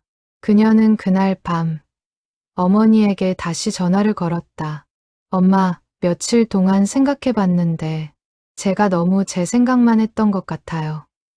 엄마가 행복하신 게 제일 중요한데 제가 자꾸 남들 눈치만 봤네요. 서영은 딸의 말에 가슴이 뭉클해졌다. 미경아, 너 마음도 이해한다. 자식 입장에서는 그럴 수 있지. 그래도요, 엄마, 이제는 제가 더 마음을 열어볼게요. 그분, 한번 정식으로 인사드리고 싶어요. 서영은 그 말에 눈물이 핑 돌았다. 비슷한 시기, 준호 또한 마음의 변화를 겪고 있었다. 그는 어느 날 저녁, 할아버지의 공방에 들렀다가 할아버지가 오랜만에 새로운 가구를 짜고 있는 모습을 보았다. 손길에는 예전의 생기가 돌아와 있었다. 준호는 그 모습을 한참 바라보다가 문득 깨달았다. 할아버지가 할머니를 떠나보낸 뒤로 이렇게 활기차게 일하는 모습을 본 적이 없었다는 것을. 할아버지, 그거 뭐 만드시는 거예요? 작은 의자다. 그분 드리려고. 준호는 그 말에 마음이 따뜻해지면서도 동시에 자신이 가졌던 막연한 불안이 부끄러워졌다. 할아버지, 제가 요즘 좀 까칠하게 대했죠. 죄송해요. 그냥 동네 어른들이 이런저런 말씀을 하시니까 저도 모르게 신경이 쓰여서요. 태석은 손을 멈추고 손자를 바라보았다. 준호야, 남들 말에 너무 신경 쓰지 마라. 평생 남들 눈치만 보고 살았다면 내 할머니도 못 만났을 거다. 사람 마음은 남이 정해주는 게 아니다. 준호는 그 말에 고개를 끄덕였다. 그는 그날 밤 처음으로 먼저 할아버지에게 제안했다. 할아버지, 다음에 그분 모시고 같이 식사 한번 해요. 제가 자리 마련할게요. 태석의 눈가가 붉어졌다. 그는 손자의 어깨를 가만히 두드리며 오랜만에 깊고 편안한 숨을 내쉬었다. 가족들 사이에서 시작된 작은 균열이 서서히 다시 이해와 화해의 자리로 옮겨가고 있었다. 그날 밤, 태석은 서영에게 전화를 걸었다. 평소라면 화면 속 글자로만 주고받던 안부였지만 이제는 목소리로 직접 마음을 전할 수 있었다. 서영아, 준호가 식사 자리를 마련해 준다고 하는구나. 서영은 그 말을 듣고 잠시 말을 잇지 못했다. 미경이도 비슷한 말을 했어요. 인사드리고 싶다고요. 우리 아이들이 우리보다 더 빨리 마음을 열었나 보. 서영은 작게 웃었다. 아이들도 결국 우리가 행복한 걸 보고 싶었던 거겠지요. 전화기를 통해 전해지는 서로의 목소리에는 50년의 그리움과 며칠간의 불안을 지나온 끝에 찾아온 안도감이 가득했다. 두 사람은 그날 밤 오랜만에 마음 편히 닿은 만남을 기약할 수 있었다. 창밖으로는 늦봄의 바람이 부드럽게 불어오고 있었고 두 집의 마당에서는 각각 들꽃과 소나무가 같은 바람을 맞으며 조용히 흔들리고 있었다. 전화를 끊고 난 뒤 서영은 한동안 가만히 앉아 창밖을 바라보았다. 가족들의 걱정도 동네 사람들의 시선도 결국은 두 사람을 향한 사랑에서 비롯된 것이었음을 그녀는 새삼 깨달았다. 그 깨달음은 그녀의 마음을 한층 더 단단하게 만들어 주었다. 태석 또한 같은 밤, 손자가 마련해 줄 자리를 떠올리며 오랜만에 깊고 편안한 잠을 이룰 수 있었다. 두 사람은 그렇게 가족이라는 울타리를 통과하며 더욱 단단해진 마음으로 다음 만남을 준비하고 있었다. 며칠 사이 두 집안 사이에는 작은 변화가 일어났다. 미경은 어머니가 좋아하던 음식을 미리 알아두려 전화를 걸었고 준호는 할아버지에게 어울릴 만한 옷을 인터넷으로 찾아보았다. 두 젊은 사람은 서로 만난 적도 없었지만 어느새 같은 마음으로 어른들의 행복을 위해 움직이고 있었다. 그것은 두 가족이 진짜로 하나가 되어가는 첫걸음이었다. 그 누구도 강요하지 않았지만 두 가족은 자연스럽게 서로를 향해 마음을 열어가고 있었다. 50년의 그리움이 만들어낸 인연이 이제는 또 다른 세대의 따뜻한 우정으로 이어지고 있었다. 식사 자리는 준호가 예약한 작은 한정식집에서 마련되었다. 서영과 태석, 그리고 미경과 준호까지 네 사람이 한자리에 모이는 날이었다. 서영은 그날 아침 평소보다 더 오랜 시간을 들여 몸매를 다듬었다. 딸에게 처음으로 그 사람을 소개하는 자리였기에 마음이 떨렸다. 태석 역시 마찬가지였다. 그는 손수 짠 작은 의자를 선물로 준비했다. 서영을 위해 짠 것이었지만 동시에 미경에게 자신의 정성을 보여주고 싶은 마음도 담겨 있었다. 식당에 먼저 도착한 미경은 어머니와 함께 들어오는 태석을 보고 자리에서 일어나 정중히 인사했다. 안녕하세요. 어머니 딸 미경입니다. 태석은 다소 긴장한 표정으로 고개를 숙였다. 강태석입니다. 어머님께 늘 신세를 지고 있습니다. 자리에 앉은 네 사람 사이에는 처음엔 어색한 침묵이 흘렀다. 그러나 준호가 먼저 분위기를 풀어보려 가볍게 말을 건넸다. 할아버지, 그 의자 정말 잘 만드셨네요. 손재주가 정말 좋으세요. 태석은 그 말에 멋쩍게 웃으며 의자를 미경 쪽으로 밀어주었다. 이거 어머님께 드리려고 만든 겁니다. 받아주시면 감사하겠습니다. 미경은 그 정성에 마음이 움직였다. 그녀는 의자를 받아들고 조심스레 물었다. 어머니께 들었어요. 50년 전 이야기요. 그동안 많이 그리워하셨겠어요. 태석은 잠시 숨을 가다듬고 천천히 말을 이어갔다. 그리움이라는 말로는 부족할 것 같습니다. 평생 마음 한구석에 빚처럼 남아있던 일이었습니다. 다만 그 빚을 이렇게 늦게라도 갚을 수 있어서 다행이라 생각합니다. 미경은 그 말에 눈시울이 붉어졌다. 그녀는 어머니를 돌아보며 말했다. 엄마, 죄송했어요. 제가 너무 제 걱정만 했네요. 서영은 딸의 손을 잡았다. 아니다. 내가 걱정하는 마음도 다 엄마를 위한 거였다는 걸 안다. 고맙다, 미경아. 미경은 잠시 망설이다가 조심스레 또 다른 질문을 꺼냈다. 그런데 어르신, 혹시 여쭤봐도 될까요? 사모님은 어떤 분이셨어요? 저희 아버지 이야기도 그렇고 두 분 다 다른 가정을 평생 일구셨잖아요. 그게 마음에 걸리지 않으셨어요? 태석은 그 질문에 진지하게 답했다. 제 아내는 좋은 사람이었습니다. 평생 저를 믿고 따라준 사람이었지요. 그 사람과의 시간을 후회하지 않습니다.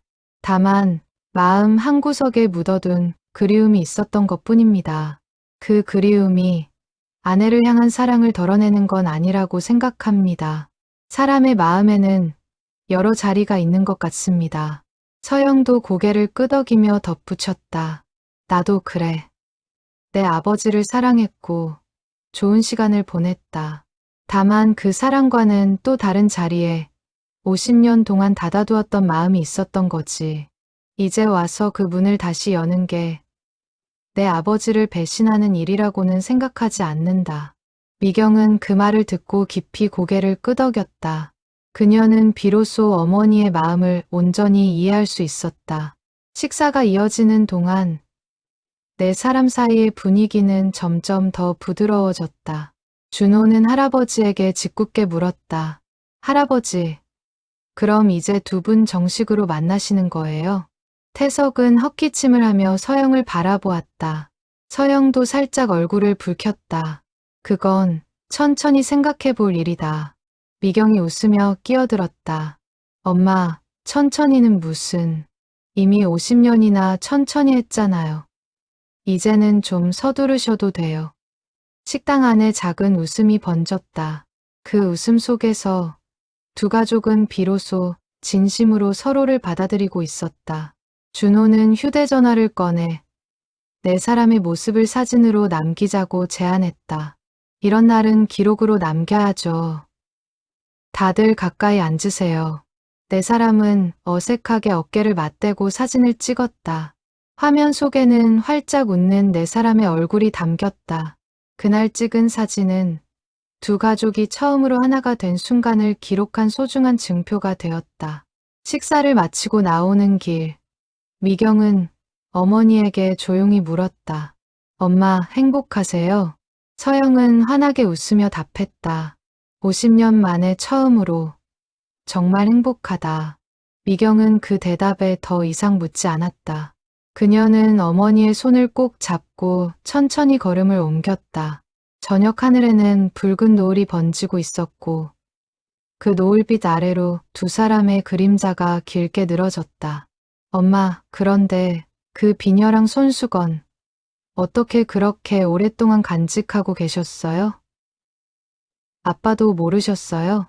서영은 잠시 걸음을 멈추고 먼 하늘을 바라보았다. 내 아버지도 어쩌면 알고 있었을지도 모른다. 한 번도 그 비녀에 대해 묻지 않으셨거든. 아마 묻지 않는 게 나를 위한 배려라고 생각하셨을 거다. 좋은 사람이었지. 미경은 그 말에 가슴이 먹먹해졌다. 아버지의 깊은 속마음을 그녀는 그제야 조금이나마 헤아릴 수 있었다. 아빠도 참 끝까지 멋진 분이셨네요. 그래. 그래서 더 미안하기도 하고 더 고맙기도 하다. 두 모녀는 그렇게 노을 진 거리를 천천히 걸으며 오랫동안 묻어두었던 마음의 짐들을 하나씩 풀어내고 있었다. 준호는 할아버지를 차에 태워드리며 말했다. 할아버지, 오늘 정말 멋있으셨어요. 그 의자 보고 깜짝 놀랐어요. 태석은 손자의 어깨를 두드리며 말했다. 고맙다, 준호야. 내가 이해해줘서 할아버지가 더 든든하구나. 차 안에서 준호는 문득 할아버지에게 물었다. 할아버지, 할머니께는 이 일을 어떻게 말씀드릴 거예요? 사진이라도 보여드리고 싶으신가요? 태석은 잠시 창밖을 바라보다가 조용히 답했다. 이미 말씀드렸다. 매일 아침 사진 앞에서 인사할 때마다 마음속으로 다 이야기하고 있단다. 그 사람도 분명 잘했다고 해줄 거다. 준호는 그 말에 더 이상 묻지 않았다. 그는 운전석에 앉아 천천히 차를 몰며 할아버지의 인생이 가진 깊이를 다시금 느꼈다. 그날 밤 서영과 태석은 각자의 집에서 전화를 통해 오늘 하루를 다시 이야기했다. 아이들이 우리 마음을 이해해줘서 다행입니다. 그래요. 이제는 마음 놓고 만날 수 있겠어요. 두 사람의 목소리에는 50년의 무게를 내려놓은 듯한 가벼움이 묻어 있었다. 가족이라는 울타리 안에서 두 사람의 인연은 비로소 온전히 자리를 잡아가고 있었다. 서영아, 다음 주에 시간 어떠시오? 함께 갈 곳이 있습니다. 어디를요? 우리가 처음 만났던 그 마을에 한번 가보고 싶습니다. 소나무가 아직 그 자리에 있는지도 모르겠지만요. 서영은 그 말에 가슴이 뛰었다. 좋아요. 같이 가봅시다. 전화를 끊은 두 사람은 각자의 방에서 오랫동안 잠들지 못한 채 다가올 그 여정을 떠올리고 있었다. 50년 전 끊어졌던 길이 다시 이어지고 있었다. 그날 밤, 미경은 자신의 방에서 어머니가 보여준 오래된 사진을 다시 꺼내 들여다보았다. 사진 속 젊은 어머니의 환한 웃음을 보며 그녀는 처음으로 어머니를 한 사람의 인간으로 그리고 한 사람의 여인으로 바라보게 되었다. 그동안 그녀에게 어머니는 그저 어머니였을 뿐 한때 누군가를 깊이 사랑했던 한 사람의 여인이었다는 것을 미경은 잊고 살았다. 그녀는 사진을 조심스레 다시 서랍에 넣으며 다음에 어머니와 함께 그 마을에 가보고 싶다는 마음을 품었다.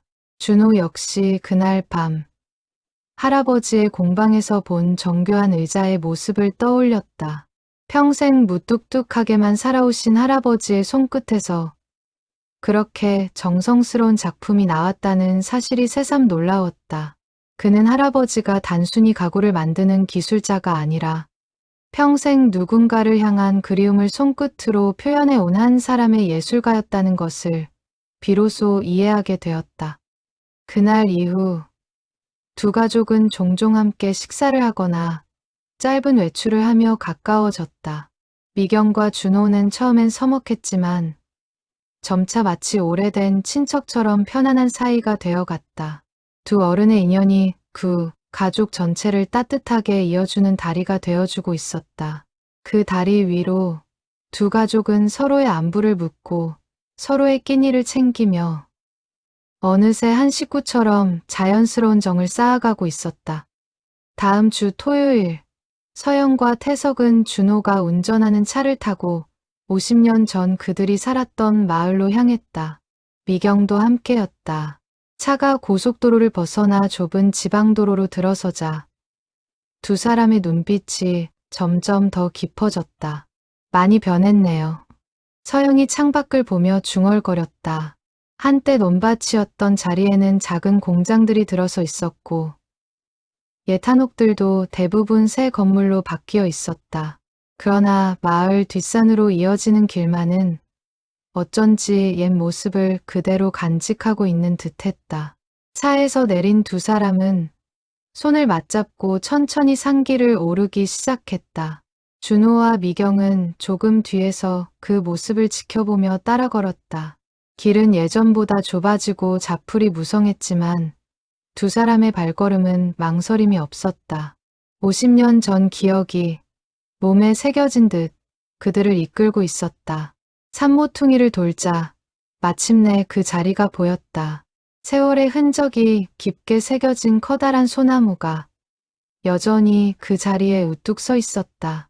둘레는 더 굵어졌고 가지는 더 넓게 뻗어 있었지만 그 형태는 분명 두 사람이 기억하는 그대로였다. 여기, 그대로네요. 서영의 목소리가 떨렸다. 태석은 말없이 소나무를 향해 다가가 거친 손으로 나무 껍질을 가만히 쓸어보았다. 50년 동안 너는 여기서 우리를 기다렸구나. 소나무 주변에는 봄을 맞아 작은 들꽃들이 흐드러지게 피어 있었다. 노란과 보랏빛 꽃들이 바람에 가만히 흔들리고 있었다. 서영은 그 꽃밭 한가운데 무릎을 굽히고 앉아 50년 전 그날처럼 꽃 한 송이를 가만히 매만졌다. 그날 밤에도 이렇게 꽃이 피어 있었을까요? 그랬을 겁니다. 봄이었으니까요. 태석은 서영의 곁에 천천히 앉았다. 두 사람은 한동안 말없이 꽃밭을 바라보았다. 50년의 시간이 그 짧은 침묵 속에 고요히 흘러가고 있었다. 태석 씨, 우리가 그날 밤 만났더라면 지금과는 다른 삶을 살았을까요? 태석은 잠시 생각하다가 고개를 저었다. 모르겠습니다. 다만 그때 만나지 못했기에 지금 이렇게 다시 만날 수 있었던 건 아닐까 생각합니다. 각자의 삶을 충실히 살아냈기에 오늘 이 자리에서 떳떳하게 마주할 수 있는 것 같습니다. 서영은 그 말에 고개를 끄덕였다. 그녀는 가방 속에서 작은 보따리를 꺼냈다. 그 안에는 50년 전 만들려다 끝내 전하지 못했던 새로 수놓은 들꽃 무늬 손수건이 들어있었다. 이번에는 직접 드릴게요. 태석은 그 손수건을 받아들고 한참 동안 말을 잇지 못했다. 그의 눈에서 굵은 눈물이 흘러내렸다. 고맙다, 서영아. 50년 걸려서야 받는구나. 그는 품속에서 작은 주머니를 꺼내 그 안에서 새로 깎은 나무 비녀를 꺼내 보였다. 50년 전 것과 닮았지만 들꽃 무늬가 더 정교하고 섬세하게 새겨져 있었다. 이것도 새로 만들었습니다. 늙은 손이라 옛날만큼 곱지는 않지만요. 서영은 그 비녀를 받아들고 떨리는 손으로 머리에 꽂았다. 곱습니다. 그때보다 더 곱습니다. 두 사람은 서로의 선물을 주고받으며 마치 50년 전 그 봄날로 돌아간 듯한 기분을 느꼈다. 다만 이번에는 그 누구도 두 사람을 갈라놓을 수 없었다. 준호와 미경은 조금 떨어진 곳에서 그 모습을 지켜보며 함께 눈물을 글썽였다. 미경이 작은 목소리로 말했다. 우리 엄마도 저렇게 활짝 웃는 모습은 처음 봐요. 준호도 고개를 끄덕였다. 저도 할아버지가 저렇게 우시는 모습은 처음이에요. 좋은 의미로 우시는 거니까 다행이죠. 미경은 휴대전화를 꺼내 소나무 아래 앉은 두 사람의 모습을 조용히 사진으로 담았다. 그 사진 속에는 50년의 그리움을 지나 마침내 평온을 찾은 두 사람의 얼굴이 담겨 있었다. 해가 서서히 기울며 소나무 그늘이 길게 늘어졌다. 서영과 태석은 손을 맞잡고 소나무 아래 나란히 앉아 붉게 물드는 하늘을 함께 바라보았다. 이제부터는 더 이상 헤어지지 맙시다. 태석이 조용히 말했다. 서영은 그의 손을 더욱 꼭 잡으며 답했다. 그래요. 이제는 매일 저녁 7시가 아니라도 언제든 만날 수 있으니까요. 내려오는 길. 네 사람은 마을 어귀의 작은 식당에서 늦은 저녁을 함께했다. 식사를 마친 뒤 태석은 차창 밖으로 멀어지는 소나무를 오래도록 바라보았다. 그 모습을 보던 서영이 조용히 말했다. 다음 봄에도 또 오자고요. 그럽시다. 매년 봄마다 여기 와서 꽃을 봅시다. 두 사람은 그렇게 작은 약속을 하나 더 보탰다. 50년 전에는 지키지 못했던 약속이었지만 이번에는 반드시 지킬 수 있을 것이라는 믿음이 두 사람의 마음속에 단단히 자리하고 있었다. 그날 이후로도 서영과 태석은 여전히 매일 저녁이면 온라인 바둑 앱을 켰다. 그러나 이제 그 화면 너머에는 더 이상 얼굴 모를 낯선 상대가 아니라 50년을 돌아 다시 만난 사랑하는 사람이 있었다. 가끔은 직접 마주 앉아 바둑을 두기도 했고 가끔은 떨어져 있어도 화면을 통해 서로의 하루를 나누었다. 동네 복지관에서는 두 사람의 이야기가 잔잔히 퍼져 비슷한 처지의 다른 어르신들에게도 작은 용기를 주었다. 마을의 소나무는 여전히 그 자리에서 해마다 봄이면 들꽃을 피워내며 두 사람의 이야기를 지켜보고 있었다. 50년의 기다림 끝에 다시 피어난 인연은 늦었지만 결코 헛되지 않은 시간이었음을 두 사람은 남은 생애 동안 서로에게 증명해 나가기로 했다. 그것이 온라인 바둑이 두 사람에게 가져다 준 가장 큰 선물이었다. 그해 가을, 복지관에서는 작은 행사가 열렸다. 온라인 바둑 모임에서 만난 어르신들이 모여 한 해 동안의 이야기를 나누는 자리였다. 서영과 태석도 그 자리에 함께했다. 강사가 마이크를 잡고 물었다. 올해 가장 기억에 남는 순간이 있으신 분, 한 말씀씩 해주시겠어요? 여러 어르신이 차례로 소소한 이야기를 들려주었다. 마침내 차례가 된 태석은 옆에 앉은 서영의 손을 가만히 잡고 일어섰다. 저는 화면 너머의 작은 글자 2개가 50년 동안 잃어버린 사람을 다시 찾게 해주었습니다. 나이가 많다고 해서 마음까지 늙는 것은 아니라는 걸 배웠습니다. 서영도 자리에서 일어나 덧붙였다. 얼굴도 이름도 모른 채 시작된 인연이 결국 가장 오래 기다려온 사람과 다시 만나게 해주었습니다. 어떤 인연은 시간이 아무리 흘러도 끝내 길을 찾아오는 것 같습니다. 강당 안에 따뜻한 박수가 번졌다. 그 자리에 있던 다른 어르신들도 저마다의 외로움 속에서 작은 위로와 용기를 얻고 있었다.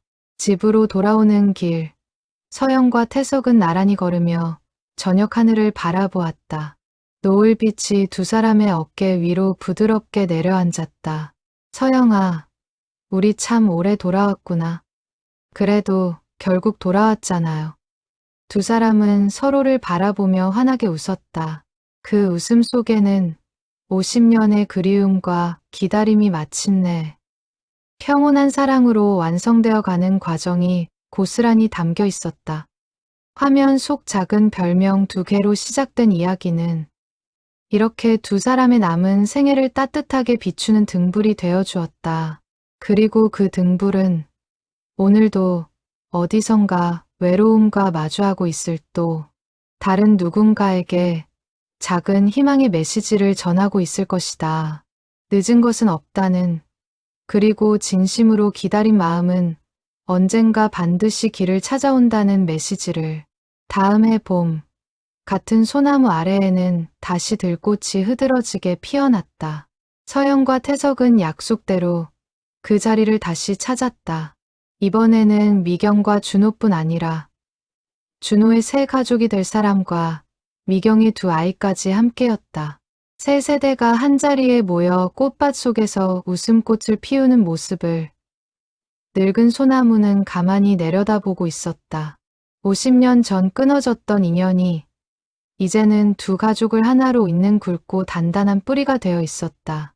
바람이 불 때마다 들꽃의 향기가 소나무 가지 사이로 퍼져나갔고 그 향기 속에서 두 사람은 늦었지만 결코 끝나지 않은 사랑의 이야기를 계속 써내려가고 있었다.